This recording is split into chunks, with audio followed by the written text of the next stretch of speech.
So why are we here today, right? We are going to talk about ImageNet. ImageNet is one of the distinguished competition that happens every year. And everything about neural networks and the hype that we see today, it all originated from here. I've worked on many mobile projects, mobility projects, running machine learning on mobile using Core ML, Core Create, and so on. And what I see outside being trained, people are getting trained on, are like textbook type of neural networks. The industry doesn't usually use it. So I'm going to talk about the canned models that industry uses today. Your phones, your self-driving car or cameras, the kind of models they use. So I'm going to talk about the real use cases that are being used in industry today, right? And not the textbook stuff that you may be used to. So if you have any questions, I will start from that. I will start from textbook stuff, so people who don't know anything about convolution neural nets and the models around that, they will have some understanding of that. But then we will switch gears and get into more applied models.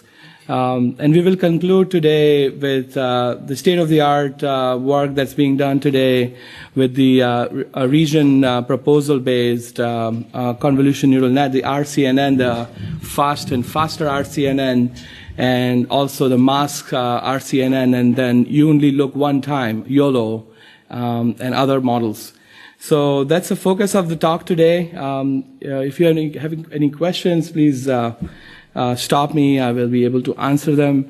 I have been training in these areas for last 3 years. I have trained more than 7,000 students in this area, and given talks in conferences like NIPS and ACM and other IEEE and other organizations. So I'm Paro Mehta, as you introduced very well. I'm an academician. I'm a tenured professor in many universities in the Bay Area. And also I'm a data science manager at Apple. I never leave school. I'm always enrolled in some program, in some school, in some discipline. So I love to teach. That's my passion. I mentor students and inner city kids who are in trouble. I try to make sure they go to school, go to college, and so on. So that's my passion. So that's me. So the world we are living in today, we are living in a world of unicorns. Why we call it unicorn? Unicorns are companies with more than $1 billion valuation. And how did we come here? Last 4 years, as soon as the floodgates opened, the cloud is more mature, the wireless networks are more mature than they used to be, the VC funding is abundant, and what you are seeing that the companies' valuations are going up. And most of the innovations are happening in startups. And that's what gives rise to unicorns, okay? In every field, there are unicorns and there are startups in every field. And all of the stuff I just told you, the cloud and the mature wireless networks, the algorithm progress and the cheap memory storage and read-only memory and RAM, and also display technology, all of that kind of come together to give us an experience that has never been seen before, right? So as you see, the market cap of the top 5 companies, the way the economy is moving from 1917 to 2017, everything has moved. All the market cap, the top market caps have moved to digital companies. Okay, so almost $4-5 trillion are being controlled by digital companies today. Okay, so that's the motivation of a lot of the push towards the hype that we are in today. So as I was saying, the 2014, the floodgates open, all of the unicorns that you see, you open your smartphone, many of the icons are familiar here. We use it on a daily basis. And this is due to all the correlations, the digital correlations I was just telling you about. So we are living in a world of digital correlation. We have all the hype words, right? Cloud computing, AI, blockchain, data analytics, Internet of Things, fog computing. So all of these digital correlations are changing the way we do things, we live, and it's going to continue to change over the next several years, right? So this is the 2018 hype cycle, and deep learning is right on the top of peak of inflated expectation. followed by blockchain and IoT and virtual assistant and digital twin, the block chip, the smart workspace, and so on. Okay? So there was a statement made by the Facebook CTO a few years back in the F8 conference that our eyes see almost 4 terabytes every second. Our eyes see almost 4 terabytes every second, and how can we use that? How can we build a digital device that can do better than that, right? So this is all driven by the GPU revolution, as we know it. 2017 Business Person of the Year was Jensen Huang from NVIDIA, and that is the GPUs are behind all of the revolution. Not a single company in Silicon Valley want to call themselves a chip company anymore. Intel calls it as a data company. Qualcomm calls it as a platform company, and NVIDIA calls it amplifying human intelligence. So none of these companies want to identify themselves as a chip company, right? So that's the precipice we are in right now. And we'll talk more about all of the scientists who are behind the revolution today. This individual is Dr. Geoffrey Hinton. He works for Google, and he's a distinguished professor at University of Toronto. I met him in 2002, coincidentally at Cornell University, when I was taking my first artificial intelligence course, and he was one of the guest speakers. He traveled from Toronto to Ithaca, New York, and he was giving a talk on artificial neural network. And he was partnering with a lot of IBM scientists who had traveled from T.J. Watson Center. And they had some products in neural networks, even in 2002. And they were saying that, like, don't waste your time in neural networks. It doesn't have good accuracy, and the infrastructure needed to run these are very expensive. You need a lot of gold-plated hardware to run them. I still hear, I still remember 1985 Discover magazine, and when he was much younger, his article about neural network. So we are in this, as we call it, in the AI summer today. So that was AI winter in the 80s. Magazines were still posting a lot of articles on the hype on AI and the promise AI had, and we are living in today, right? We are living in that hype today. So in neural networks, as we know, there are 5 tribes of machine learning, right? Scientists or machine learning rituals we perform, they can be classified into 5 tribes. Either you are a symbolist, right? So when I was in graduate school in early 2000s, most of the people were talking about either Bayesian statistics or rule-based statistics or sampling statistics. So we had two sides of the building in Mallet Hall at Cornell, where half the side was all about Bayesian and half the side was all about sampling statistics, and one of them would win, right? And we were always we were taking blessing of Dr. Fisher and learning sampling statistics, and our colleagues on the other side of the building, they were all about probability and Bayes' theorem. Okay, so that was the time in early 2000s, late 90s, and even before that. And most of these techniques in the symbolist side were more or less invented around World War II or around that time. And then comes connectionists. That's the current state we are in, where we are talking about generalizing patterns dynamically with matrices, probabilistics, and weighted neurons. And neural networks, that's what we call it, right? Cell, body, and synapse.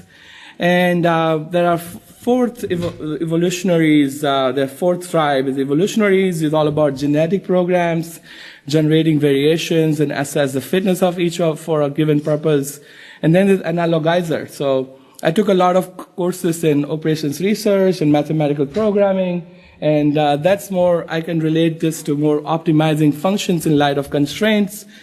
Support vectors are one of those, right? So optimize a function in light of constraints, going as high as you can while staying in the road, right? So that's the analogizer. So these are the 5 tribes we have today in machine learning or artificial intelligence. So if you look at the evolution, 1980s was all about server or mainframe. So you had to go to a server room. Maybe it was a big server room. We have knowledge engineering. We had decision support, systems with limited utility. 1990s to 2000, that's a generation I can identify myself when I was full-time in school, was all about Bayesians, right? Small server clusters. So we had a server room behind our lab where we had few servers, and we had a server administrator who would come every day and maintain those. So that was the architecture we were living in that time, and it was all about probability theory, scalable comparison, and contrast that's good enough for many purposes. Early 2010s, we are in cloud, larger server farms, neuroscience and probability, and connectionists, right? That's the early to mid 2010s. Late 2010, we start building ensembles, and we are connectionists and symbolists together. We have multiple clouds, right? And memory neural networks. We have larger scale integration.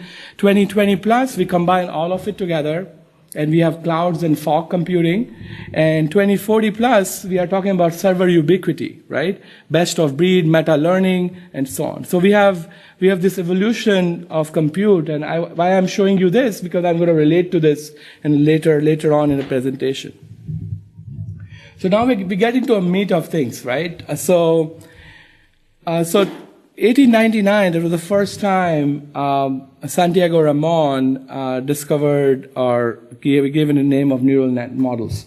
So Dr. Hinton always likes to say that if you look at his videos or if you meet him in person, there are meetups at Google you can go attend where sometimes he give talks. So if you keep track of it, maybe you will be lucky to see him.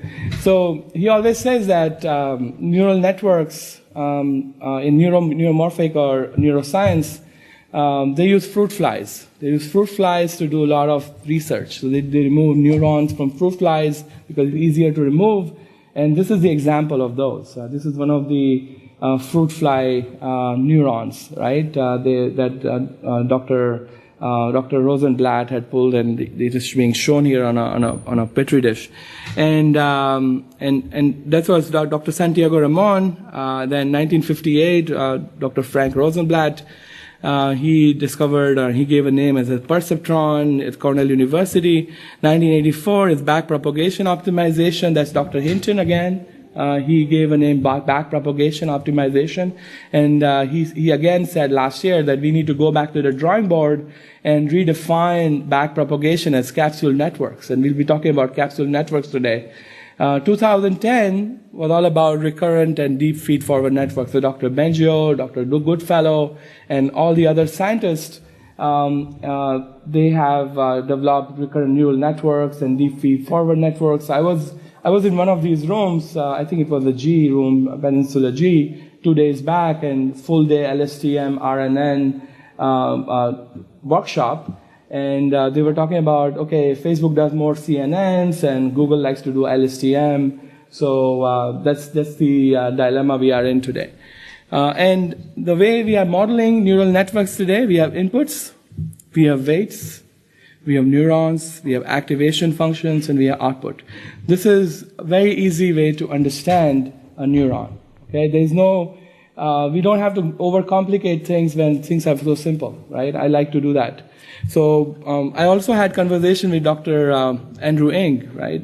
He teaches Machine Learning 101 at Stanford, and he was at Apple just yesterday. We had a comms meeting, and he was a guest speaker in the morning yesterday. So he said that he always talks to students, that the students are very worked up, that, we don't want to take a neural network class because we have not taken our calculus yet, and what are we going to do, right? And he says that, have you taken linear algebra, right? And if you have taken linear algebra, you are ready to take neural networks because there's no necessity for a calculus in neural network math. Most of it is matrices and brute force, right? That's what brute force is used to fit models and do neural networks. So all of the techniques are very simple because brute force usually requires simple methods, and then we use horsepower compute, right? We use high power compute using GPUs to find solution to the problem. Okay, so that's the neuron model and the history behind that. So, I mean, there were many workshops and talks over the last 4 days about neural networks, and almost every other speaker was talking about it. So I'm not going to repeat a lot of stuff that's already been talked about. But what I wanted to just show you from my perspective is this is how the inputs are, x0, x1, x2. And you have a W0 is a weight, right? So I always treat weight as a slope, right? Weight is a slope. So if you fit a line, you get a slope of the line. You have 2 points, you fit a line, you get a slope of the line. That's your weight. And you have your summation, there's a summation. So you multiply mat mole, I call it mat mole, right? Mat mole operation. You multiply weight with the input, and then reality cannot be without a bias in every form of life we know, right? So there's a bias, right? You can't put your solution through origin, right? So you have to have bias, and weights and bias. We have been using the workbooks these days, right? W&B, weights and bias. That's what we are doing. We are just fitting a line on an XY plane. We have a bias, we have a slope. And that's basic cell body.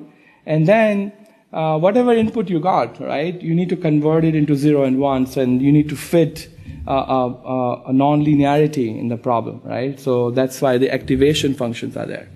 So why it's called deep learning? Why it's called deep learning is because you want to fit complex surfaces.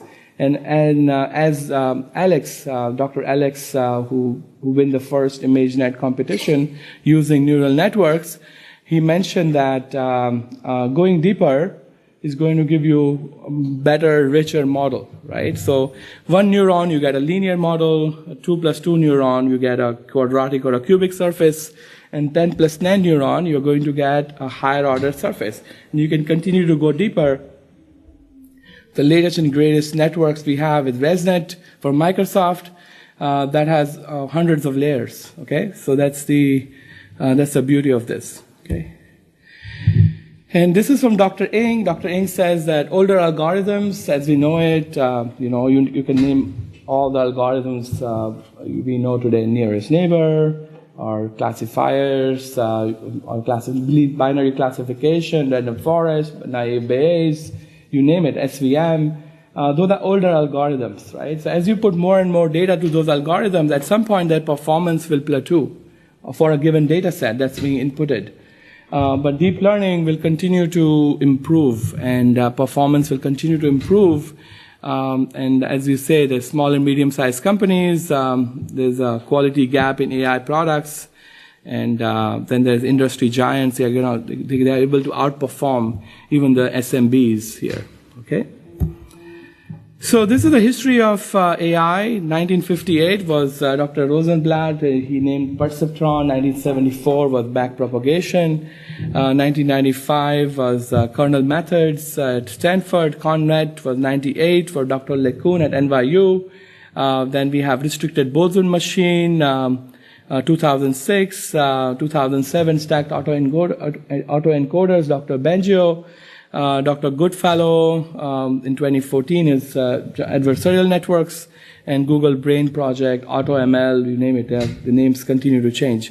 The 2012 Google Brain Project, okay? So that's a brief history of artificial intelligence, and these are the individuals who are responsible for all of the work we are going to do. So I'm going to refer to these individuals every now and then when I talk about advanced models.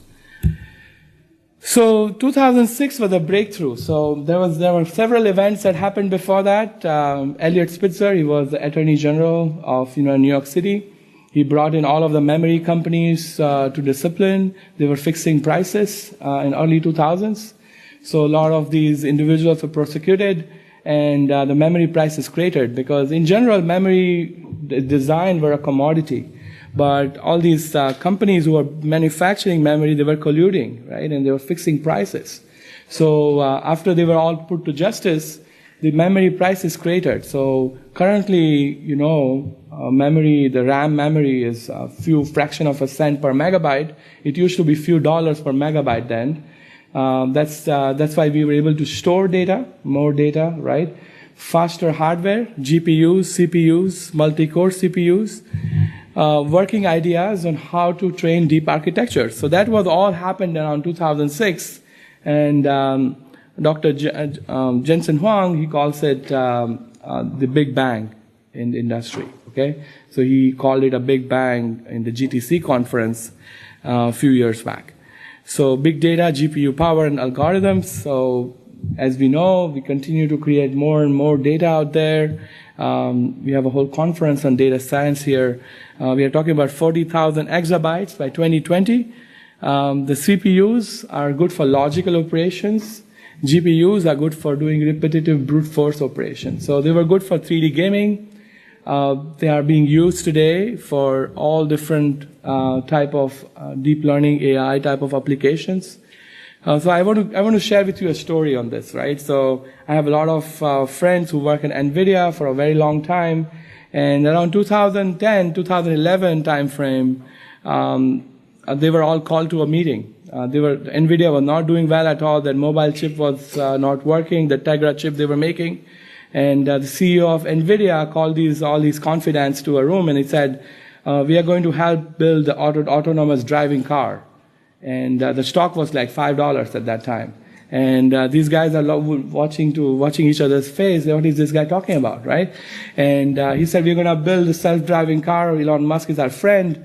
He has told me that he's building an autopilot, and he's going to take 10 GPUs for his Tesla car, right? And nothing was out yet at that time. No cars were out, there was no autopilot, and nobody believed him. But some of the individuals believed Dr. Huang, and they went full steam in designing the first autopilot system with Tesla. And that's how the whole revolution started at NVIDIA.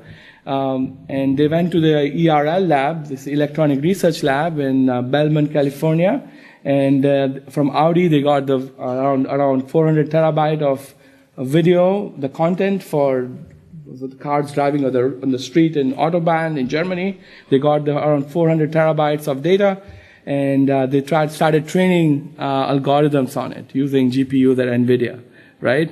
And these are GPUs that are optimized for taking huge batches of data and performing the same operation over and over very quickly, right? It's a brute force, right? Unlike PC microprocessors, which tend to skip all over the place, right?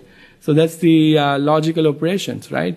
Versus the brute force operations in GPU. Like Dr. Huang tries to say, it's like delivering 15 pizza to 15 homes. So with CPU, it's like delivering pizza with a Ferrari, right? And with GPU, it's like having 15 mopeds and delivering pizza and on mopeds, right? So he gives interesting example between CPU and GPU. So these are the two papers in 2006, 2007 that changed everything we know in deep learning. As I said, in 2002, IBM scientists told me, don't waste your time on neural networks. It doesn't work. It has worse accuracy than a coin toss, right? But because of these two papers, everything changed, right? They were able to build stacked autoencoders. They were able to introduce regularization in neural networks, the fast learning algorithm for deep belief nets, which are DBNs. That's from Dr. Hinton, and Dr. Banjo wrote stacked autoencoders. And both of these papers had recipe for current neural networks that we are living with today, okay? So that's the 2006 breakthrough. And let's get into ImageNet now. ImageNet, or they call it ILS-VRC, okay? ILS-VRC, very popular jargon in image scientists and convolution neural network experts. So essentially they have 1.5 million images, 2,000 categories, and in 2012, Alex, he built his first, we built the first stacked autoencoder convolution neural network. We call it AlexNet, which was similar to LeNet 8. LeNet 8 was for Dr. LeCun in 1998. He he had drawn LeNet. Let me just go skip some slides and show you LeNet. Yeah, this is the LeNet, okay? So this was in 1998. Dr. LeCun had shown that we can stack these kind of these kind of layers, and we are able to do deep learning, right? But it was just sitting on the paper. Nobody had implemented it because Dr. Hinton was not a proponent of that, right? He argued with Alex at that time that it's not possible, right? But he went ahead and tried it, and he won the competition at that time. Because why? We will see that, okay? So that's the 2012 time. So you see how the computer vision has changed since 2010. So I worked for a few years in 2009 to 2011 at Qualcomm. I was posted at TSMC in Hsinchu, Taiwan, right? That's where I was working.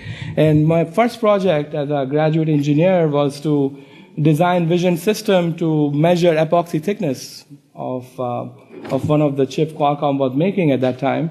And I was using MATLAB, and I was using maybe millions of images they had given me to run this, build this vision system. And at that time, we didn't have deep learning. I was using conventional computer vision, that the functions that were given in MATLAB. So what you see here, the blue line, until 2012, the traditional computer vision that I referred to earlier, my work at TSMC, they were giving around 22% accuracy already, okay? So they were winning the competition before 2012. But neural network was giving worse accuracy. The blue line is for neural networks. And what we see here is from 2012, they started winning the competition, and there's no looking back after that. So there's no traditional computer vision being used today. Everything in computer vision today is based on deep learning. And as you see, the human performance zone is 5 to 10%. And CNN and all of the networks we are talking today, they have bypassed the human performance, right? So as I quoted Facebook CTO's statement in F8 conference a few years back, that our eyes see 4 terabyte of high-def content every second. And if we can build a computer or a digital device that can do better than that, we will be able to win that game. Right? So we are already achieving that. We have bypassed the human performance zone, right? And that's the exponential growth of computing and how we are moving forward in that. So what is convolution neural network? So as I said, there were many workshops here on CNN, so I'm not going to go into too much detail into CNN as we know it. But from my perspective, we read the pixels, we input the pixels as a ciphertext or ones and zeros. We input it into the network. We first layer is edges, then object parts and objects. Third layer. This is a very simple way to put it. A convolution neural network, how it works. Our brain is evolved from reptiles. Okay, so our brain still has reptilian part in our brain, right? So all of our extreme emotions like anger, hunger, jealousy, all of that comes from the reptilian part of our brain, right? But then as our brain evolved over time, we developed a cortex, a prefrontal cortex, visual, audio-visual cortex. So the convolution neural network is designed by following that, right? It's designed by following how our vision system and all of our vision centers in our brain, how the information flows through that. So first is your primary visual cortex. That's where the edges are detected first. Then it goes into the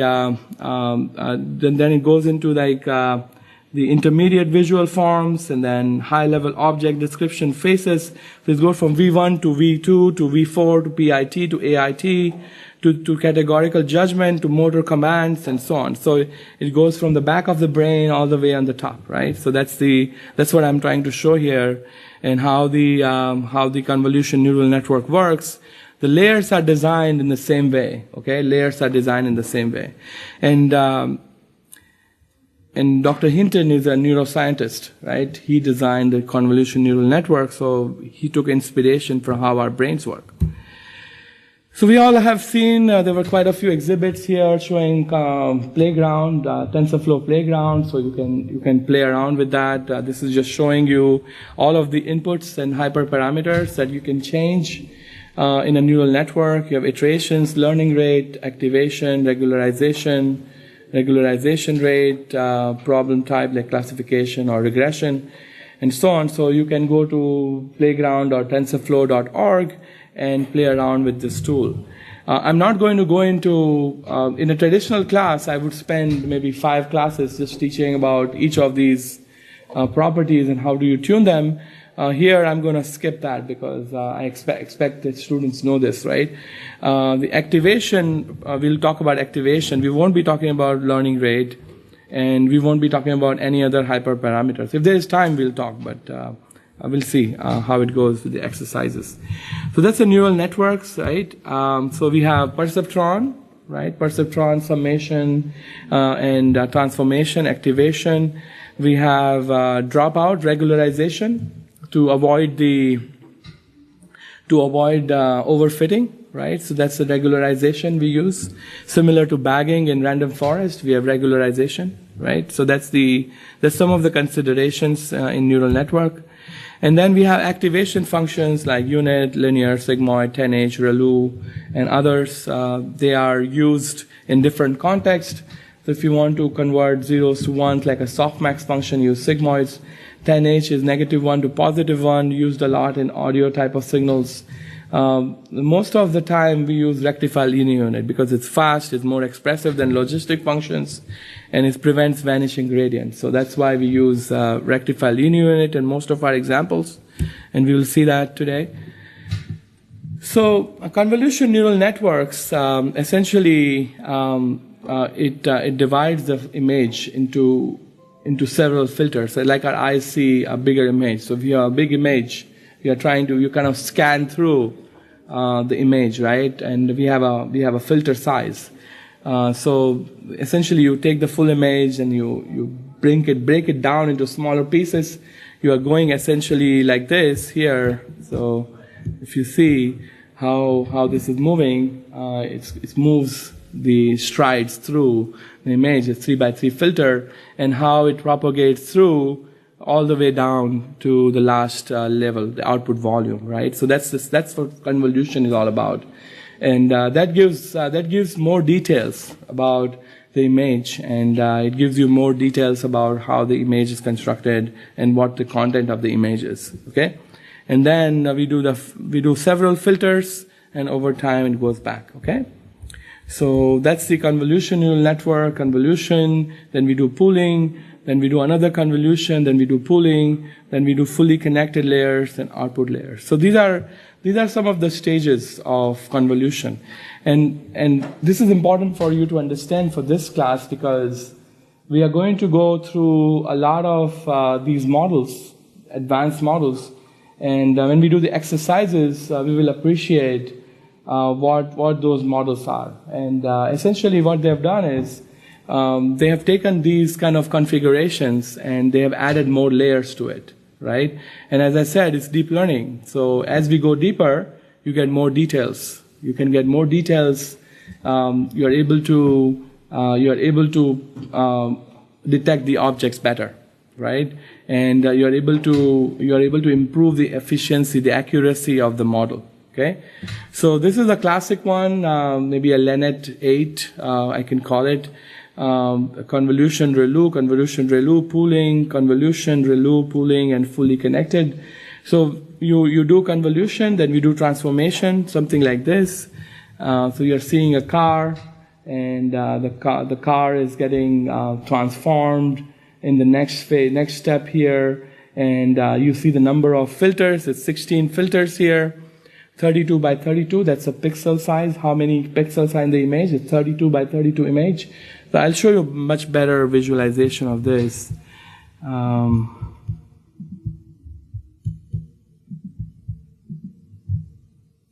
So as you see here, as soon as it starts, you'll be able to see it.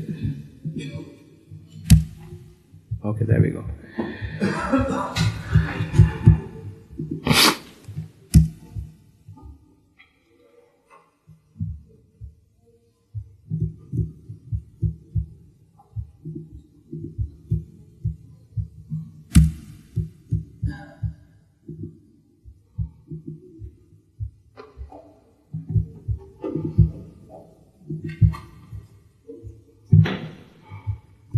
Okay, here it is. Okay.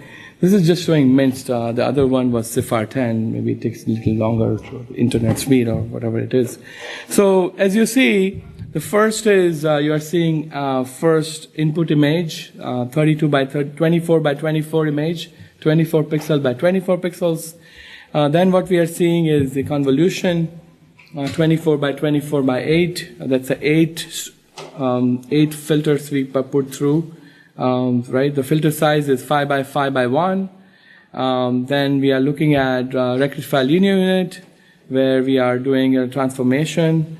Then we are pulling the signal together, but as you see, the form factor is going down. So we are seeing a smaller form factor as this image size is going down.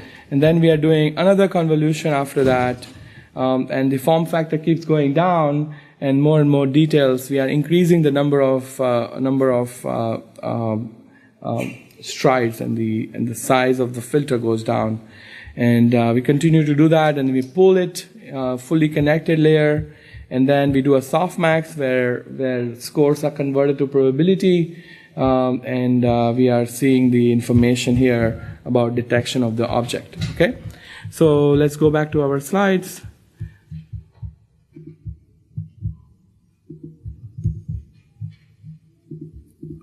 So this is the CIFAR 10 and how the layers are propagating over time, and what exactly each of these steps mean. Okay, there's a pooling layer, there is a fully connected layer, and pooling layer is usually max pooling, so it gets a maximum signal from the two transformations that were done. Okay, so as I was showing you earlier, this is the convolution. Okay, so this is an important concept to understand before we go to the next step.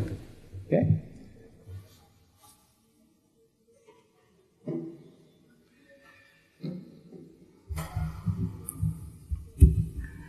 So now we get into the ImageNet discussion. We come back to ImageNet now. I was just doing a primer on the convolution neural network. So as we know, right, there were several networks that have won the ImageNet competition. Okay, from 2012 to today, many different models have come out. Okay. And some of them have won the competition, some were competing between each other, right? So this year, 2018, there were five competitors got less than 5% accuracy. So from next year, ImageNet said that they're going to create 3D objects and will introduce some AR, VR component to the competition so that it's more difficult, because with the compute power there is and the advancement in algorithm, it is much easier to crack the current images they have put in the competition. Okay, so this is the graph of the accuracy versus the operation number of operations that needs to complete to get to that. Okay, so that's the GPU operations, and the top one accuracy percentage. So you see the inception is the best. ResNet and inception, they have given good results, right? So first was LeNet. Okay, so this is, and left hand side shows you the accuracy and the name of the network. So there's AlexNet was the first one, right? AlexNet, then BN AlexNet, and then GoogleNet, VGG16, VGG19, ResNet 34, ResNet 50. ResNet 101, ResNet 152, Inception V3, V4, and so on, right? So those are the ImageNet networks accuracy. Okay? So the first one was LeNet. It was 1998. Many of the phones today, they run LeNet 8, and they're able to detect objects today, okay? If there's time, I'll show you some demos on my phone, some of the networks running on my phone. So one of the earliest successful architectures of CNNs, right, developed by Yann LeCun, originally used to read digits in images, okay, like the Street View house number, the SVNH, right? The Street View house number, LeNet 8 is used for that. So as the car is driving by, it can scan the house number, and it can decode it for you. LeNet 5 was a pioneering seven-layer convolution network by Jan LeCun at NYU that classifies digits, was applied by several banks to recognize handwritten numbers on checks and digitize 32 by 32 pixels grayscale input images. The ability to process higher resolution images requires larger and more convolutional layers, so this technique is constrained by availability of computing resources. So just a few years back, having GPU was a luxury, right? Only few computers had it. Now even cheap computers have GPUs, and even phones have it now. So this was 98. 2012 was AlexNet, helped popularize CNN in computer vision. This was the first time it beat the traditional computer vision. It was developed by Alex and Ilya and Geoff Hinton, won the 2012 competition, right? Used ReLU instead of 10H to add nonlinearity. It accelerates speed by 6 times. It used dropout regularization, right, to deal with overfitting. This was a big problem before this 2012. Most of the models used to fail due to overfitting. Okay, so they were able to take care of that with dropout. The training time is doubled with dropout rate of 0.5. The 50% of neurons, as I was showing you earlier, 50% of neurons, as I showed you on the right-hand side, the 50% of neurons are imputed. If it's 0.5 dropout, 50% of neurons are imputed. So that doubles the training time.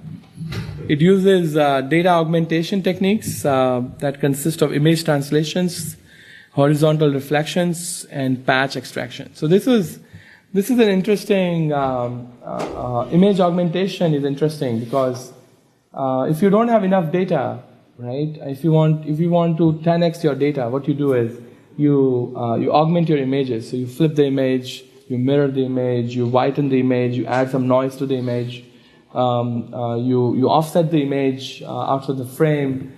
So you can do all of those operations, and that will increase your sample size. That's what happened. That will help AlexNet improve the accuracy. They were able to get more samples by image augmentation. I did that last year at Genentech. I was doing a workshop at Genentech similar to this one, but that was a 2 weeks long workshop. We were helping the image scientists who were like pathologists and image scientists who were looking at cancer cells, right? And we were helping them with the detection of cells, the malignant cells, in the images they had. But fortunately, there are not a lot of people are sick, so they didn't have enough samples. So we were able to use image augmentation to increase the sample size and improve the accuracy of the model, right? Train the model using batch stochastic gradient descent. So this was a novelty in 2012 with specific value for momentum and by weight decay. So they were able to use all of those specific details of how you tune the hyperparameter to improve the accuracy of the model. It trained on 2 GTX 580 GPUs. It took 5 to 6 days to train this model. Okay, so that was AlexNet 2012. And it was able to get 15.3% accuracy. Then there was ZFNet next year, did not win the competition in 2013. Very similar architecture to AlexNet. It trained 15 million images. ZFNet trained on 1.3 million images, 11 by 11 size filters. 7 by 7 size, used 7 by 7 size filters, decreased stride values, and then network grew. They also did a rise in number of filters used ReLUs for their activation functions, and cross entropy loss for error functions. Trained on GTX 580 GPUs for 12 days. Developed a visualization technique, a deconvolutional network, which helps to examine different feature activations. So that was the ZFNet. Then came VGGNet. Okay, so this was ZFNet was interesting. They were able to do a lot of improvements from AlexNet. Then came VGGNet, and all of these models are today used in many of the devices we use today. So if you Google these networks and see applications, you will see that these networks are implemented in some hardware we use on a daily basis to detect images, take photos, or like your Amazon Ring or your Nest Cam. They are using these type of networks today, right? So VGGNet 2014 was the winner for VGGNet. It's one of the most influential papers in my mind because it reinforced the notion that CNN have to have a deeper network of layers in order to for their hierarchical representation of visual data to work. And they had a 3x3 size filters, 3 convolution layers back to back, have an effective receptive field of 7x7. The number of filters doubled after each max pool layer. This was the shrinking special dimension principle. It built a model with Caffe toolbox, right? So Caffe is from Berkeley Vision, right? Berkeley Vision it has the pre-trained model, Caffe, right? Facebook uses that, and now they have Caffe++, and they have other development in Caffe. It used scale jittering as one data augmentation techniques and ReLU layers after each convolution layer and trained with batch gradient descent and trained on 4 NVIDIA Titan black GPUs for 2 to 3 weeks, okay? And it was able to train in 2 to 3 weeks, and it was able to achieve the accuracy that we saw here for VGGNet. I showed you a graph here. So one of the networks was VGGNet, okay? So that's the 2014. Okay. Then there's Inception, Google Inception. So what Google believed in is like you don't have to go deep, but you can go wide. So Google said, okay, we are going to go wide, and they created a wider network, not as deep as the VGGNet, and they were able to get the similar or better accuracy with their model. Okay, so this is the video of how it looks, and I have shown the right hand side. And they were able to achieve that by repeating those modules that you see, right? Those modules are essentially a combination of various different sizes of filters, okay? So they essentially created a lookup table, okay? So they tried all different filter sizes, not just one filter size. So they tried all different filter sizes. And they said, okay, we're going to try all of them in parallel, and then take the one that works, right, every time. Because as one of the speakers here said yesterday, it's like a black box. I can't go in and see what's going on. I mean, you can see for an instance, you can see, but while it's running, it's difficult to see how it's propagating. So that's why they call it black box. So Google is trying to take advantage of that. And they have used different filter sizes so that the one that works, they're going to use it. So the 9 Inception modules in the whole architecture, over 100 layers in total, right? No use of fully connected layers. They didn't use fully connected layers. They use average pool instead. And to go from 7x7 by 1024 volume to 1x1 by 1024, that saves a huge number of parameters. Uses 12x fewer parameters than AlexNet. During testing, multiple crops of the same image were created. So the same image, they would create crops of the image, like different crops. Like they used several different ways to do the crops in the testing. And the same images were created, fed into the network, and the softmax probabilities were averaged to give us the final solution. So utilize concept from RCNN. We'll discuss that later on, RCNN. What is region-based CNN? So the cropping essentially is what region-based CNN is all about. RCNN is all about region-based cropping, and they already use that in the Inception. There are updated versions of Inception modules like version 6 and 7. So when we do the exercises, we will be doing few versions of it, okay, when we do the exercises. And it trained on few high-end GPUs within a week. This was an improvement. And then came ResNet from Microsoft. And ResNet, it was just deep. They just continue to go deeper and deeper, like there's so many layers, right? And they were able to get results that other models could not, right? So residual block might be effective, is that during the backward pass for back propagation, the gradient will flow easily through the graph because we have additional operations. Dr. LeCun called it ultra deep. Dr. Bengio is at Microsoft, and he was behind it. And if you have heard about Maluba was acquired by Microsoft last year. They were also part of some research into this ResNet, okay? 152 layers. Google had 100 layers. This is 152 layers.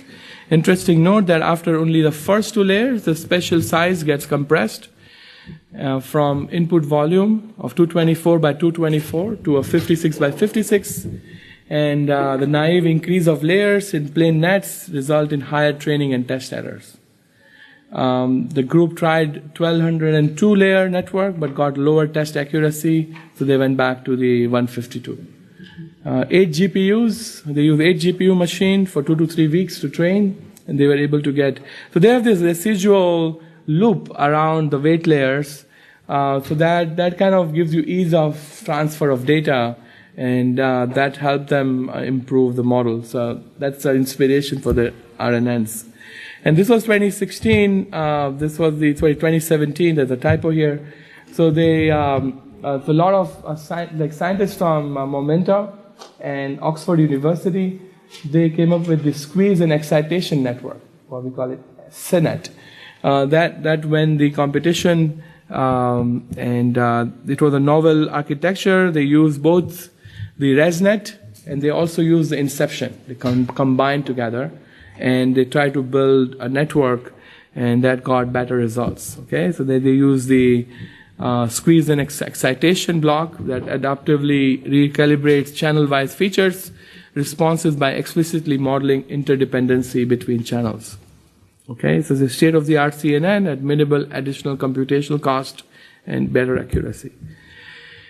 So, are there any questions on these things? Do you have any questions? Or maybe you already knew about this, but I wanted to revise it, and then we do the exercises on it. If there are no questions, I'll move to the mask, the RCNNs, okay? If there are any questions, you can stop me. So, and we'll talk about the region-based, regional proposal-based CNNs. These are regional proposal-based CNNs. These are essentially image segmentation algorithm. It's an advancement of what we just talked about. And what these models do is essentially segment information, okay? Segment the data. Yes? So, the evolution of this that they built up, is this something that they're going after? Yeah, so they want to improve the accuracy. Yeah, so that's the biggest bang here. Because what happens is all these models are embedded in hardware devices, right? So as our time and space improves, right, we are going faster and faster. We want to detect objects faster, right? And we want to improve the efficiency of these segmentation methods. So these segmentation methods is nothing but you give some region-based proposals to the existing networks that are already doing well in the convolution, and then ask them to detect it, right? Other one is training accuracy and speed, how fast you can train, right?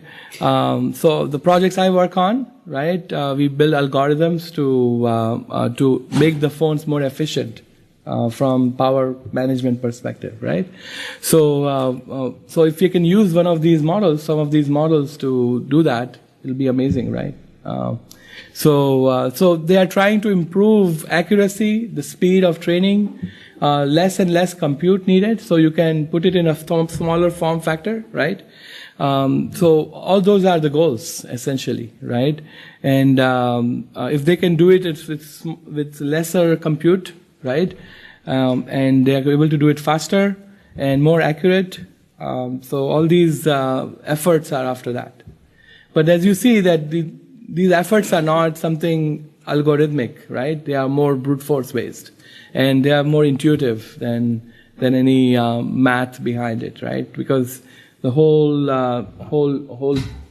content are all about the brute force techniques, right?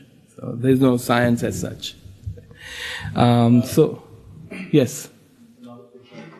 So for all of those CNS you just reviewed, are there any differences in terms of the use cases? So Yes.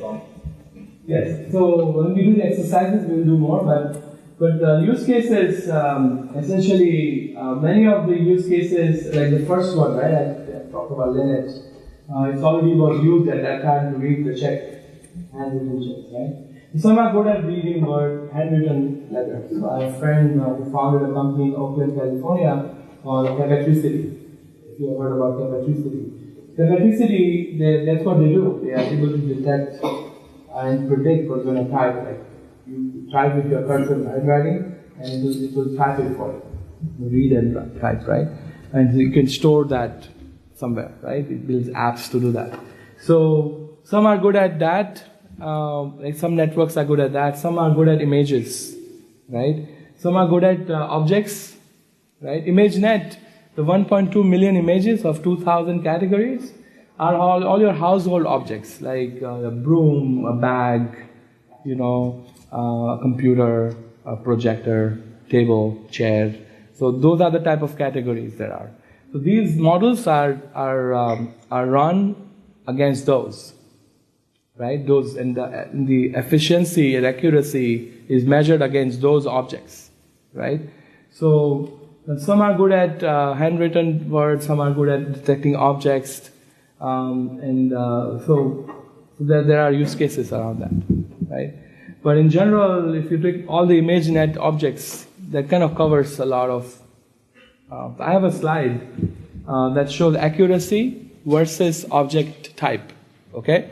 Of each model. I'm not showing it here. Maybe later on I can show you. So it shows that cats are most efficient. You are able to detect cats at very high accuracy with all these networks, because the training algorithms are usually there are more cats in those images. If you take all the images on the World Wide Web and aggregate them, there are more cat images than anything else, right? Followed by airplane images, followed by human being images. And then the fourth is cars. So it goes in that hierarchy. So there's a question, right? That the self-driving car, they are trying to train the algorithm. So if there's some object on the street, like some person on the street, maybe it's an old lady or a young baby, whom will it kill first, right? There's a dilemma today about that, right? So they're training algorithm based on content, right? So are there any more questions? Yes. So we then all those layers to come up with outcome, and then we did not get the outcome that we were looking for. We were going to first. So then on what basis do you decide, like, how should we change those layers or activation functions or the sequencing of them? Like, is there a technique to do that, or is it just drawing brute force? So, I mean, there are papers being published on a daily basis on that. Like, how do you initialize weight? How do you tune the learning rate, right? There are different methods of the glide path for learning rate. Like, do you put batches, or you have a curve around that? There are other methods on the dropout rate, right? Something similar to Inception, where you do many filters and decide which one works. So you go wide or deep, right? Those are the questions. So there are many hyperparameters and combinations of them you can change, right? So there are papers published today for a given use case. So let's say you are just looking at cell bodies, the cells, right? Human cells, and there are tuning you can do with that, right? If you are looking at objects in the sky, like drones, they have papers written on how to train, design trees for that.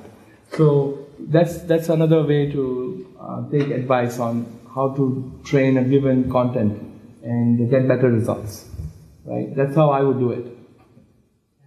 So you talked about wide and deep networks, and also I guess there are two. I mean, yes. in your evolution of the right. different networks. I mean, it seems like there's a very wide one that Yes. one something, and then later on there was a deep one. So what kind of object or images is more conducive to wider? I mean, that a wide network would work better, and what kind of images would a deep network? So the argument Google made for making a wider network was that what Google was saying that you can remove a lot of time from training and also wasted compute resource by putting parallel layers, because what the Google brains, the scientists thought that the filter size is the constraint in detecting the object, right, at a given layer. The filter size is essentially 3 by 3 or 7 by 7, right, at a given layer, right? So that was the argument they made. And then Microsoft said that we can add a residual line around the layers to make it easier to transfer data through. And that improved their efficiency, right? So all these networks are trained on the same type of images, right? Seriously, in who says that they all compete on? I mean, they all. Yeah, they are given 1.2 million images. Are they the same one? Yes, same images. Everybody gets the same image. Every year, you have the ILBRC, they release. So they change the images. Yeah. Every year they change. They make it more difficult. But this year they said 2D images doesn't work. They have to get into 3D because 5 teams were able to get less than 5%. So now you see that the brute force is kind of hitting a limit of the complexity. Right, so they are able to achieve good results already with all the changes that we talked about, right? Right. So that's any more questions? Yeah, you have a question. What looks like are they doing actual math in designing new architecture, or they are just mixing and matching like inception, ResNet, next step? It's more like artwork than. No, they look at the maths, right?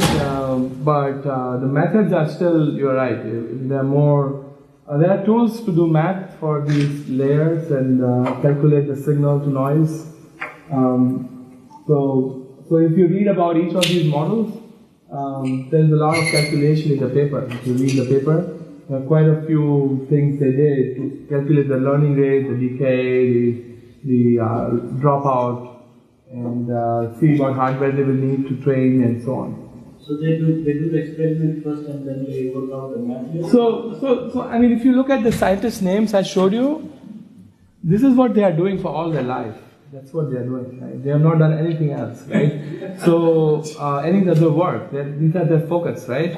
So I was telling you, Dr. Hinton, I saw his article in '85 in one of the periodicals. So that's the the architecture they are using, they have been working on it for many years, right? And they have been trying to improve it over time. So there's a train of thought, right? That we believe in this, and they continue to propagate on that. So the 4 or 5 scientists I showed you, they have their own belief on what should work, and they promote that. So LeCun is at Facebook, right? Facebook does all CNNs. So you see all the papers from Facebook, they're always talking about deeper networks. You go to videos, Facebook engineering videos, you will see all of that. But if you go to Google, it's all about other type of capsule networks or LSTM. Right? So it's all like which scientist is doing what. You know, right? You mentioned if you apply the dropout, it increases the training time. Yeah. Why would that be? Because Yes. it creates a conflict. No. So this is what happens, right? So the signals have to move through. It will move through the neurons. So so the signals are coming from one of the layers, the previous layers, right? So let's say you have a 32 by 32 or 24 by 24, 28 by 28. 28 by 28 will give you 784 pixels total, right? So let's say it's like a noodle, right? So you stretch the noodle out, so there's 784 pixels. Now we are pushing that 784 through first layer convolution, right? Then the next is you do ReLU, right, activation.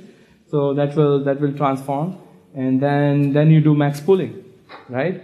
So if you have a regularization at a visible layer, right? Visible layer is the input layer. Then what will happen is those neurons will be imputed. So all that 784 pixels have to pass through the remaining neurons.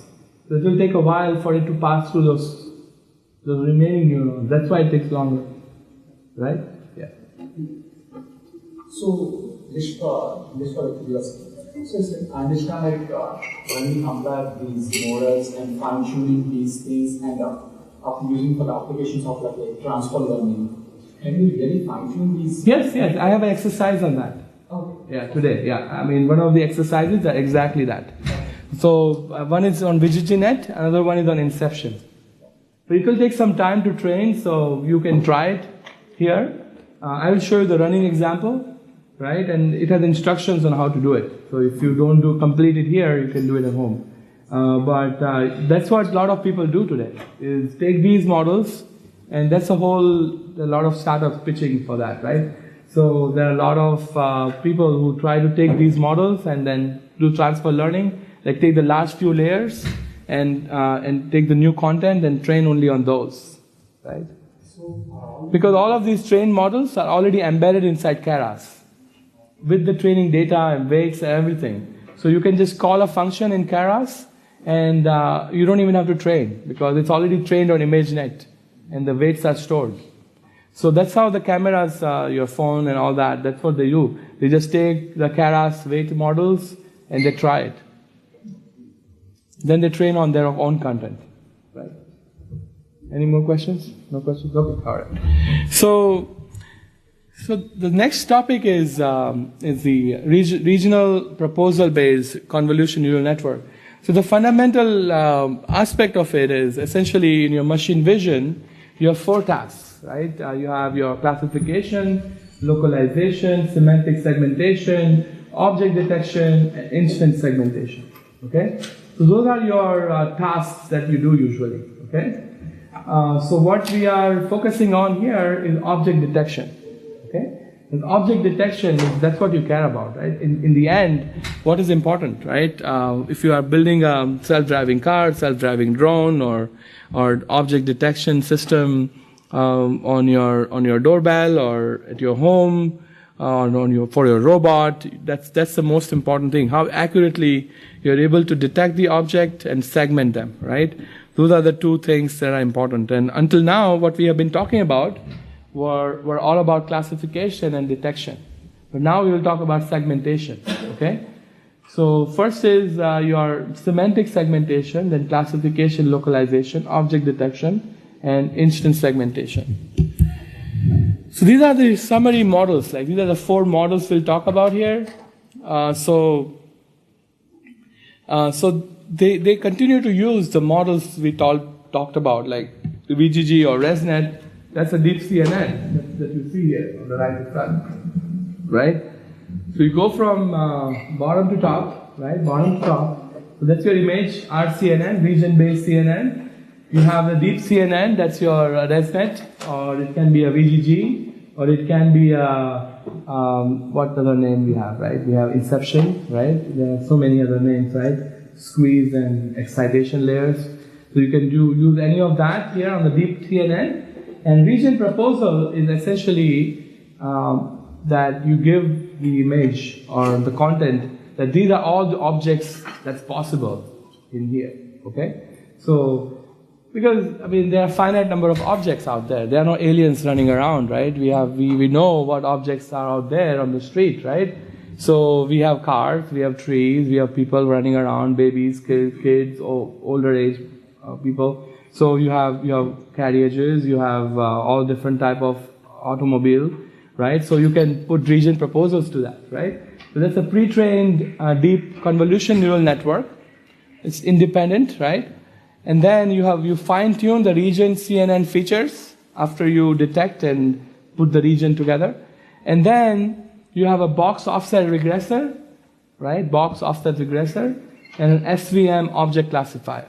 So you combine, it's like an ensemble, right? You combine the SVM, you combine the box offset layer, because you need to make that boundary box around the objects, right? So here you're not doing the mask. There's no mask. So you are going to detect an object and put a boundary around it, similar to something like this, you see. So I'll show you. So you see the first one on the left here. You see, that's the RCNN demo on the laptop, right? So that's the RCNN. You have YOLO SSD, faster RCNN, and faster RCNN open images. Okay, so that's the boundary box that we are looking at here. And we are looking at the YOLO, COCO, that's on the left. We'll talk about YOLO later on. So that's the, and then the left-hand side bottom is the mask RCNN, right? So we are talking about mask RCNN where we have given a mask of the people, right? We already inputted all of that. So now we are able to get even the boundaries accurately, right? And the right-hand side is YOLO. You only look once. Okay, so that's the that's we'll talk about that later on. Okay, so that's the basic concept of what the RCNN is. So now we want to make it faster because RCNN is very slow, very like painfully slow. We'll do an exercise on it. You will see it will take 15 minutes to do one image. Then we become fast RCNN where we do the ROI pulling, right? ROI pulling is a technique to make it faster. Okay, ROI means let's go back. Region of interest. Okay, so you are pulling the region of interest, and that's additional thing you're doing in the fast RCNN, and then you have region CNN features. And then you joined the softmax classifier. Instead of using the support vector machine classifier, we are using the softmax classifier. And we still have the box offset regressor. Box is again the boundary box offset. Okay? So that's the information that we move with the image. Okay? Can you explain what that means? When you think like it's three words together, that I don't understand what does that mean, box offset? Yeah, so box, we call it BO regressor. So box is the boundary box. And then offset regressor means that you need to move it with the object, right? And then what is the regressing? So that's a regression it does to calculate the position, right? So when we do the exercise, so that moves the box. Yes, that's correct. Then comes let's say a fast RCNN. Okay, it improved maybe 4x the region-based CNN. Yes. So you're one network that's outputting both the classification and the location. That's correct. So then let's say we improve the RCNN 4x, but that's not good enough for me. So I want even faster RCNN. So what I'm going to do, I'm going to add RPN to the top of it. RPN is the name as the name says, is the one of the mask, right? The mask that's the mask that's introduced to the pixel level mask that's introduced to the network. Okay, that's the RPN. Okay, all right. That's the RPN region pooling layer. Okay, that's the additional thing that you did on the top of it. It's a regional proposal network. So you added a regional proposal network to that. Regional proposal network is a mask essentially on the top of the image that will say that, okay, these are the areas where the objects are. So if you know all the masks, all the boundaries of the objects, then you can put a proposal network to this, and it will be able to calculate the position of the object and put a mask over it. Okay, so it will be very accurately aligned. Okay, so that's the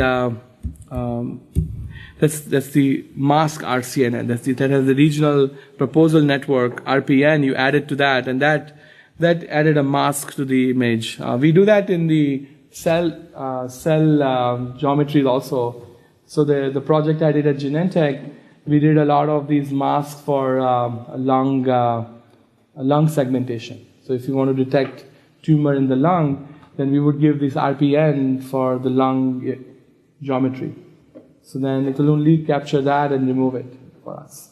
But for that we use UNet, which is, I'm not covering that here, but RCNN can be used for that also. Yeah, you have a question? Yeah, and you answered my question. Oh, I answered your question. That's good. Okay. All right. So this is RCNN, is region-based CNN, regions with CNN features. So this is the cowboy sitting on the horse. You have the RCNN region with CNN features. You extract the region proposals, is around 2,000 of them, warped regions. Then you compute CNN features on the top of it. Because you warp you extract the region proposals, and what you are doing exactly is then now we want to detect the face, the cap, the shirt, the horse, the window, and whatever else is in the image, so you'll be able to do that. So that the airplane, no; person, yes; TV monitor, no. So it just took the important part of the image and then detected it, right? So there's external regional proposal methods like selective search. So this is like examples of capsule networks, right? Capsule networks, what Dr. Hinton said last year before that our brain doesn't just do back propagation. Our brain do classification on the top of it, right? So there are some peripheral processes that happens in the brain that is also doing classification, right? So these networks are embodiment of that. So it's already doing that. It's doing a classifier on the top of the convolution, right? So it's able to classify at the end of it what the object is. So selective search, deep learning CNN, and classification binary linear SVM, and this is what the region with CNN features, RCNN, is about, right? So first step, it pre-trains the CNN for image classification, a large auxiliary data set like ImageNet, like you can use anything like VGGNet or Inception or ResNet for this. Then fine-tune CNN for object detection, small target data set like Pascal VOC is the data set, and you can fine-tune the CNN for object detection, train a linear predictor for object detection, and then you do the 2,000 warped windows per image, and then per class support vector machine to detect the object. 2,000 warped windows. What are warped windows? So those are the region proposals, right? So you give the region proposals. Yeah. Yeah, so I'll give you an example of that. So I had a student a few months back in my course, and she was talking about John Deere tractor, right? John Deere. She's a data scientist at John Deere, and they use Figure 8. The Figure 8 was here as one of the employers. And Figure 8, they hired Figure 8 to do the region proposals for them.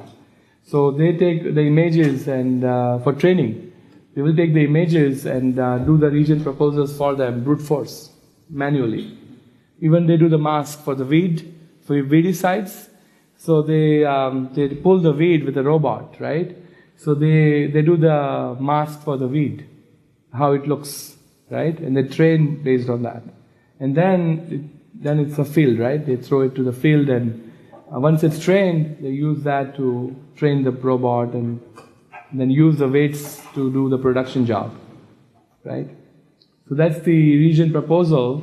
It's done brute force. It's done manually. That's why Figure 8 is so profitable today. So you won't believe, just doing the object detection training without this masking, it's 5 cents per image.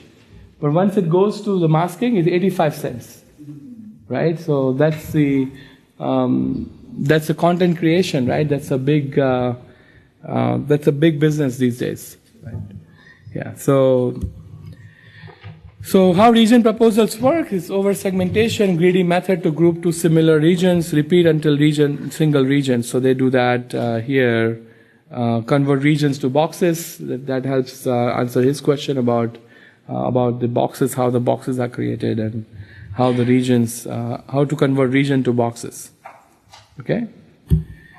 Drawbacks of RCNN is training is multi-stage exercise. Okay, so training is multi-stage exercise because you have to get the mask, you have to get the information from each of these, and then use the proposals and already pre-trained network to do the training is expensive, both time and space.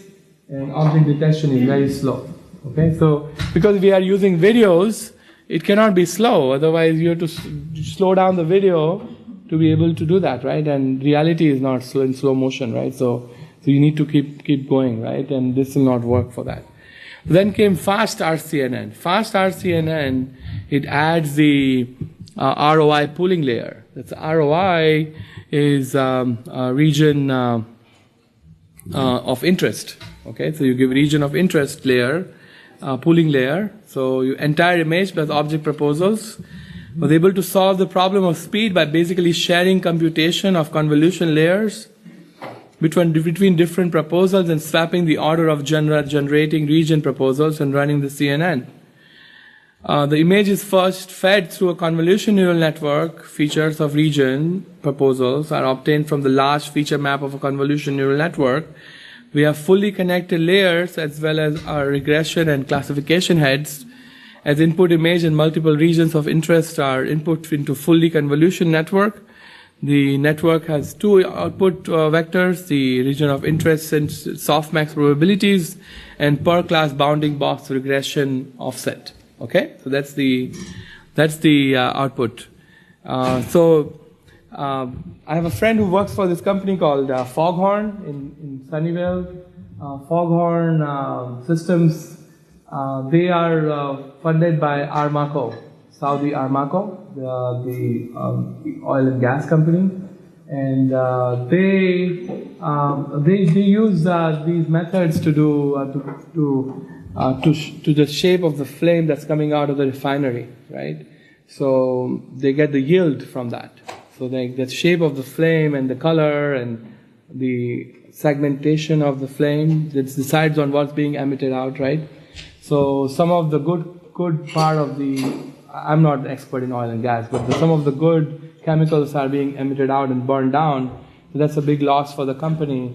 So Foghorn helps them do the segmentation of that flame and have an adaptive system that may change some knobs so that the wastage that's going on doesn't happen.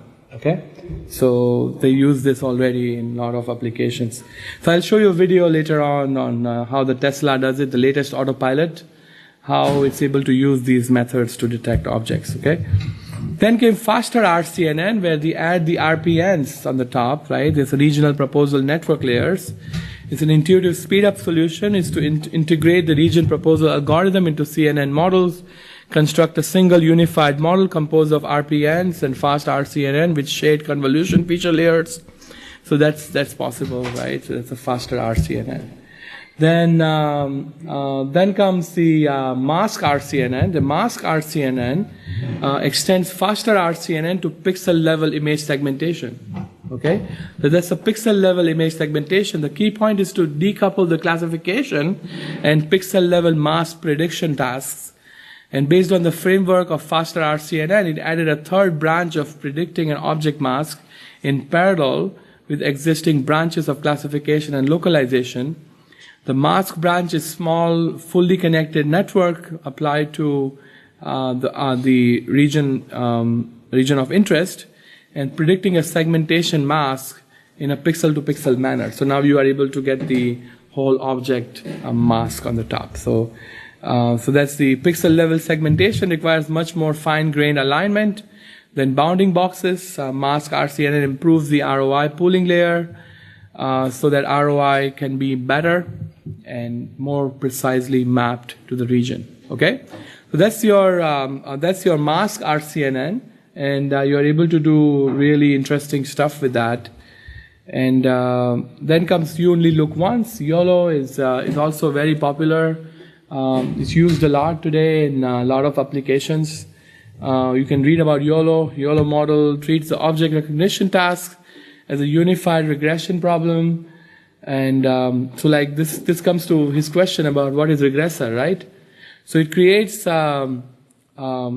it converts the object region task as a unified regression problem. It is different from the model in RCNN family, which learns to solve classification tasks.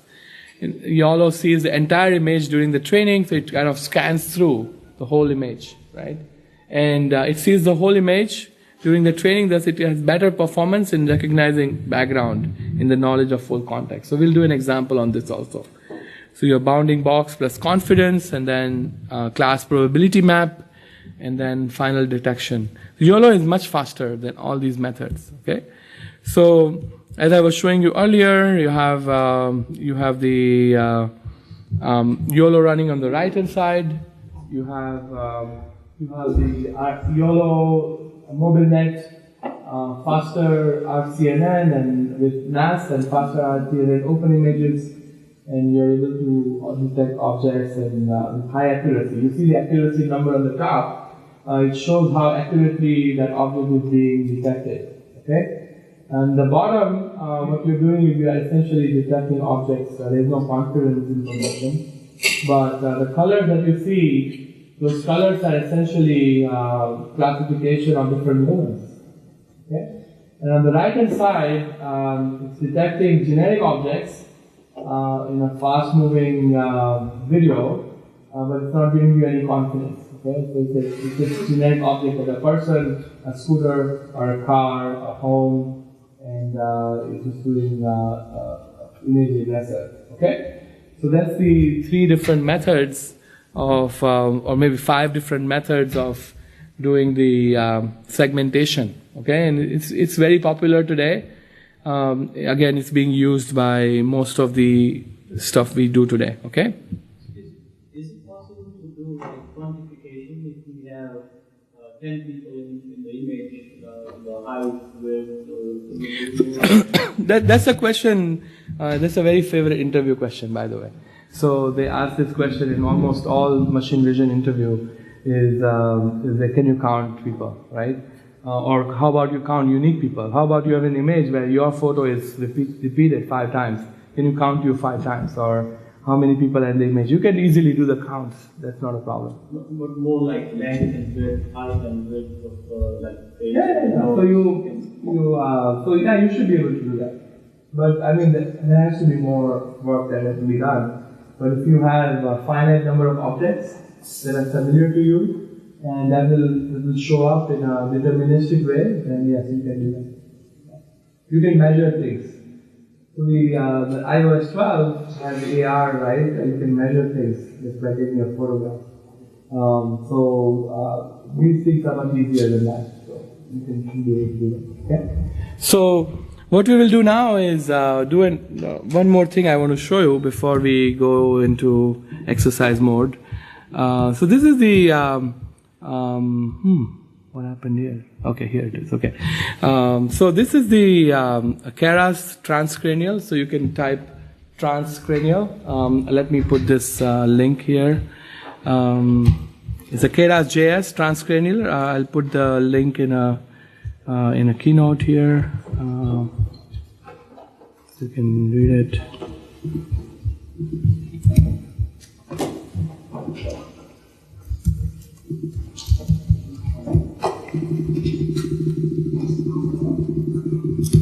Yeah, so if you go to this link, I'll give you time to read. You can just Google transcranial Keras JS. You'll be able to see it. Okay. So what we are going to do is this is the JavaScript page like this one. I'll come back to this. Okay. So don't worry about it. I'll come back to.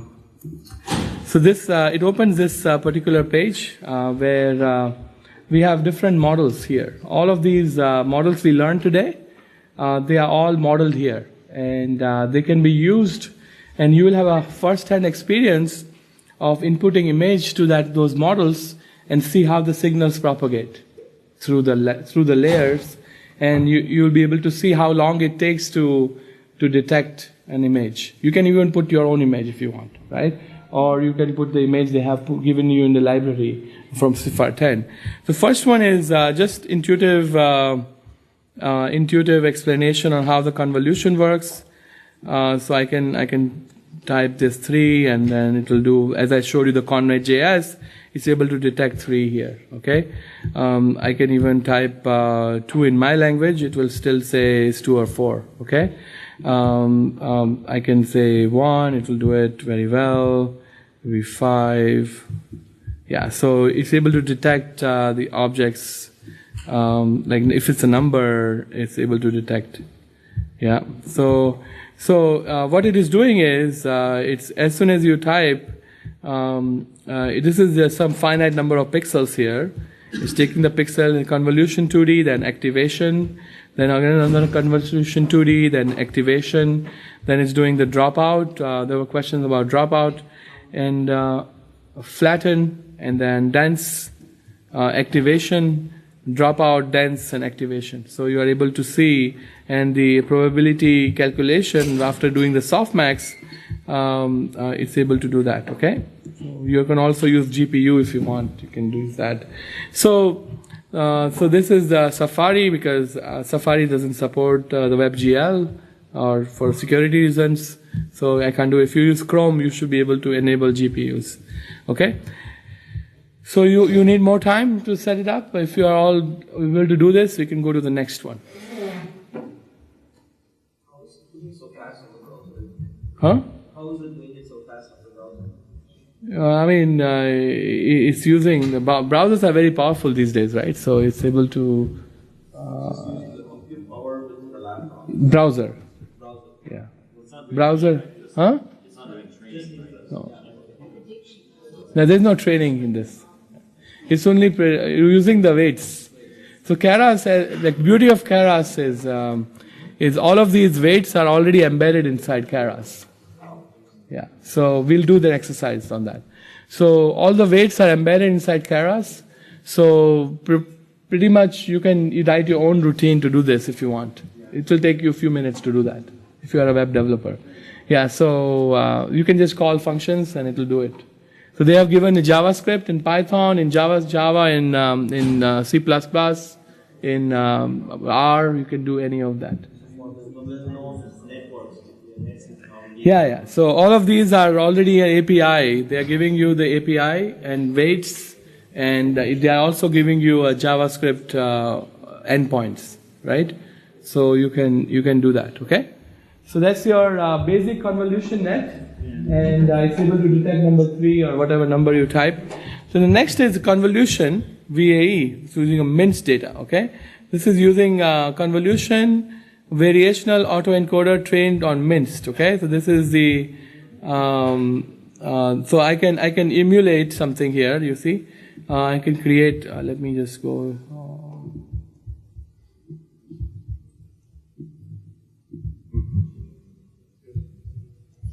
So I'll refresh this guy. Okay. So you see, I can move my cursor here, and it will do this variational autoencoder, and it will think that I'm typing something. Okay. By the way I'm moving my cursor, it's able to detect the object in real time, and able to go to the most probable object that is of that shape.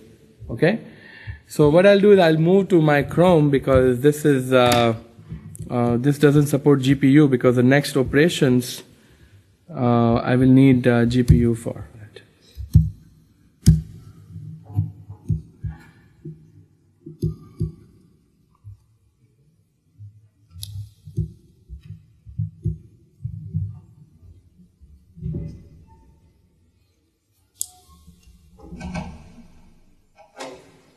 Okay, so this one it's already enabled. So next is I'll do ResNet. Okay, so ResNet will take some time, but we should be able to get to the results. So ResNet will take maybe some time. Okay, we'll just.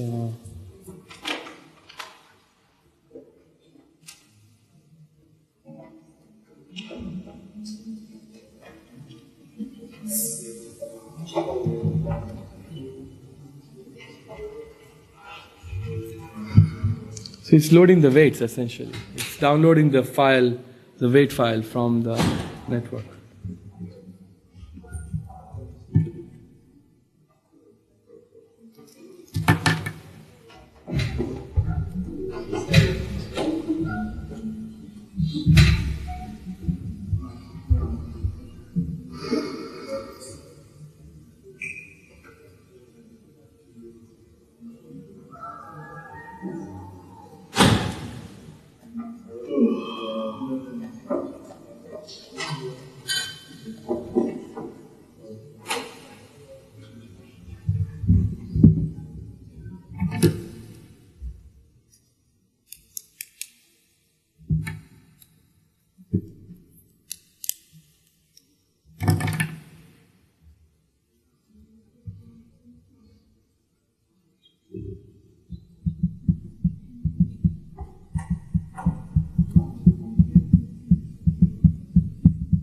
Okay, so this is the whole ResNet 50. You see the whole network is here.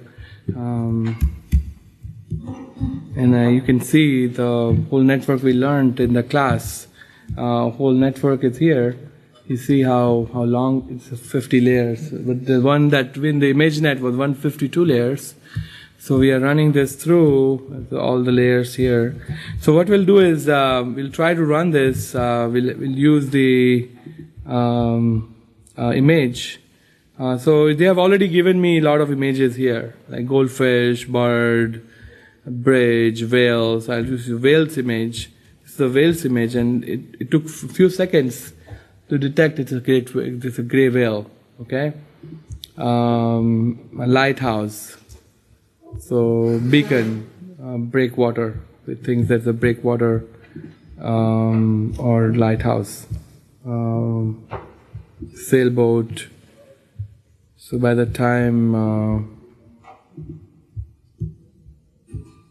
so schooner or yawl is able to detect that. So you can play around with that. Let's see, an apple, even if it is offset, it's cut off half, it's still able to detect. Because it's trained on ImageNet, the network is already trained. So if I have a slower computer, what will happen is I'll see the green light propagate across. Okay, so I'll see the green light propagate across. So that's the. So I can try a dense net or a squeeze net or a bidirectional LSTM or Inception V3. So once I load Inception V3, I'll be able to see the whole Inception network here, and you'll see that it will be much faster than even the ResNet. Okay, in this case. Okay. So that's the. I wanted to show you this tool to appreciate all these networks. The SqueezeNet, mobile net is easier to implement on the mobile device. Yes. Those networks that show us earlier in the videos would identify where the offset is. Would they put even a label of what the offset is? Yes. But that's the purpose of it.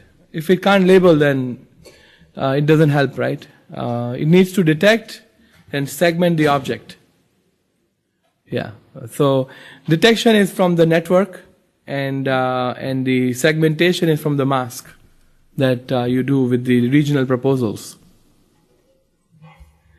I mean, it's like more like a huge lookup table, right? Of all of the objects out there.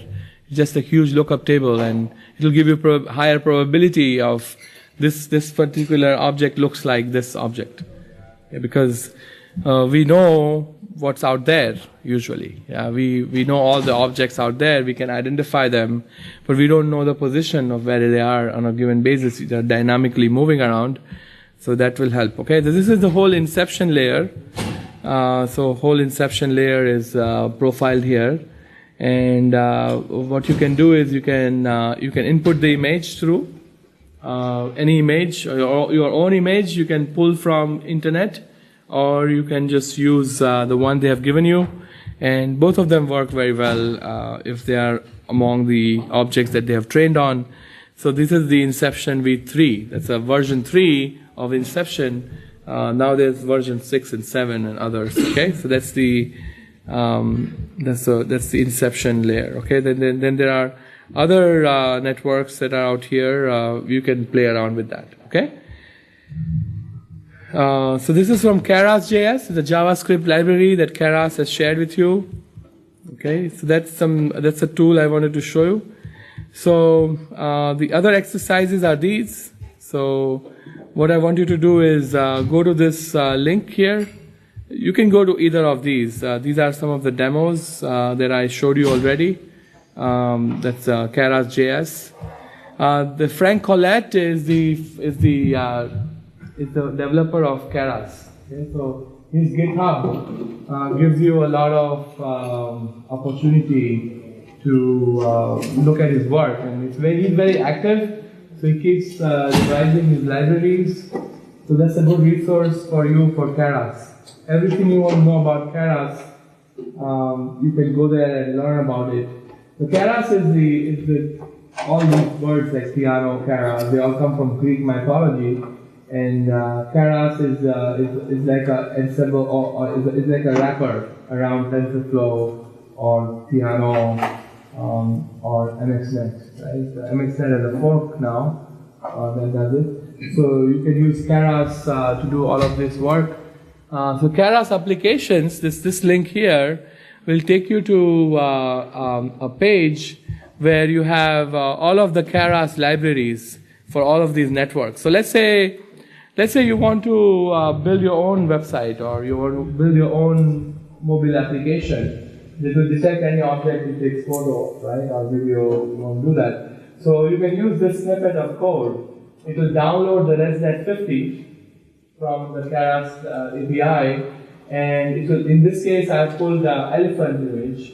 It will detect an elephant, right? So I have given you a link to a Google Colab that have implemented all of these already. Okay, so this is the link to that. So you can, this one. So I can go here and I can show you. So I've already implemented this here in that link I gave you. This is the output of that. So I'm using Google Colab. I mean, a lot of classes here already introduced Google Colab. Google Colab is collab.research.google.com. Another alternative you have is using Kaggle kernels. So you can go to kaggle.com/kernels. That gives you free GPU-based tools to do deep learning. Okay, so they have GPUs, CPUs in the back end, so you can go and enable them by going to change runtime, and you can change it to like add GPU or TPU, and it will let you use that. Okay, so that's the and you can upload files here. Right now it's not connected, but once it's connected, now it's connected. So you can see there's upload button here. When you go to when you go on the left, you will I'll close it here for now, and then I'll open it, and I go to files, and I can upload any image I want. Okay, so in this case, I want to upload elephant image, so I can upload the elephant image, and it will upload it for me, and once it's done, it will show up here. So there's nothing but a Ubuntu in the back end of this, right? So I'm uploading this image to my Ubuntu file structure. They don't give you access to that Ubuntu cluster, but you are able to see the image right there, right? So you have to pay for it? No, it's free. There are 2 or 3 solutions like this that are free, but they are, if you want to run some training, it only runs for 12 hours. After, they don't want cryptocurrency mining down on this, so they shut it down after 12 hours. Okay. Do they have GPU support? Yeah. Yeah, they introduced it this month. So you can go here and change runtime, and you have TPU or GPU. It's not a lifetime 12 hours. It's like instance. So you can open another instance parallel. It will, after an hour, it will last for 13, right? So no, it's not 13, but it will last from that hour to 12. But Kaggle doesn't have that limit. So you can use this Kaggle kernel. So .com/kernels. So they have similar environment, but they also support R. So this is better. Kaggle kernel is better. But sometimes, I've been using it for last 3 months, and 2 times it was down when I went there. They were not working. So this is the kernel. So I can start a new kernel and a notebook or a script, however I want, and it will create the notebook for me. Okay, it will create a notebook, and I can. Oh, it want me to sign up. Okay.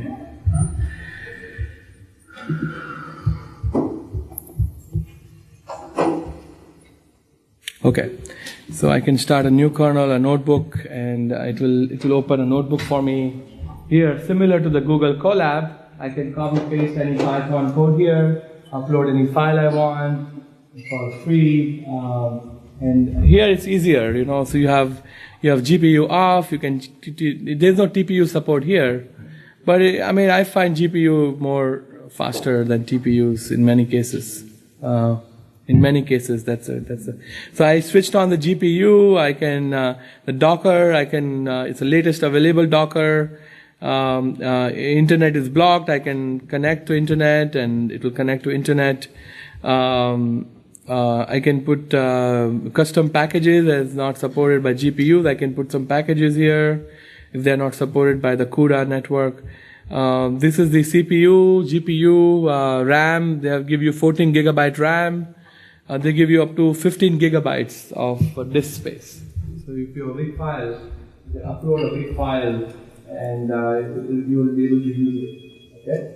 But make sure you delete it after you're done, because otherwise it will just sit there. You can upload files using add data, or it also gives you access to the data search. Google was promoting Google data search these days. Yeah, so you can pull that data right from here. So if you want to train, you can pull any Google data library into this, right, without any problem. So those are the two options you have. The links I have given you directly takes you to Google Colab. So what I've done here is so I'm pulling the Keras applications, ResNet 50. That's the Microsoft 50-layer network. I'm pre-processing. I'm also pulling NumPy. And then I'm doing model ResNet, weights equal to ImageNet. So that's the weight I'm pulling. They have many different type of weights already trained on. They have VOC, they have ImageNet, Keras have their own images they have trained on.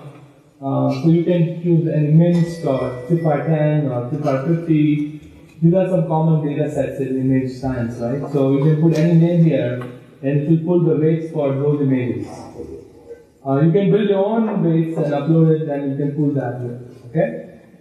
Then it's looking for Elephant 10 JPEG that I uploaded myself. You can put a URL here of any image, right?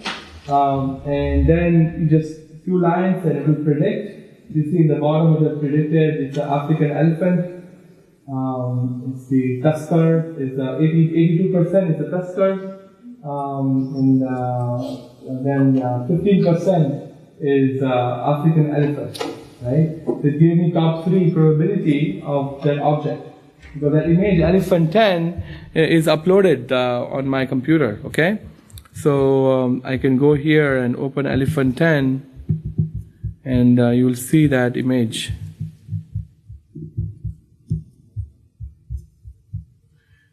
So, I'll show you. This is the image I'm pulling, okay? I pulled it into the... So the question is which file I'm opening in Colab? Yeah, you can go to the URL. Let me open the URL again. The first one. The first link, Google GOOGL G1EABU. That will open that Colab for you. But you may have to log into your Gmail account or Google account to get access to that. Once you do that, then you should be able to see the same view I'm seeing. Then the second one is the Keras demos. They show the demos. Then the other two are on CNN, RCNN exercises. Okay. The first one it shows the process implementation, and the third one shows the work example that works on Google Colab. So most of these things are on Google Colab. You can use it. There's no problem. Okay. So I will leave it here and let you do some exercises if you're interested.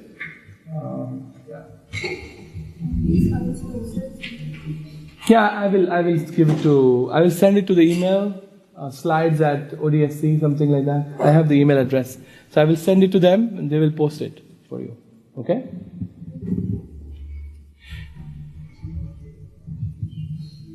Yeah. So. Yeah, so there's time for exercises if they want to do it, okay? And I didn't want to solicit. I also have a startup, Erudition. I offer courses on deep learning, blockchain, AR, VR. So I have a course next weekend. If you are interested, you can enroll. It's very inexpensive courses I offer. less than $200. 2-day workshop. So you're most welcome to join. Yeah. So, thank you.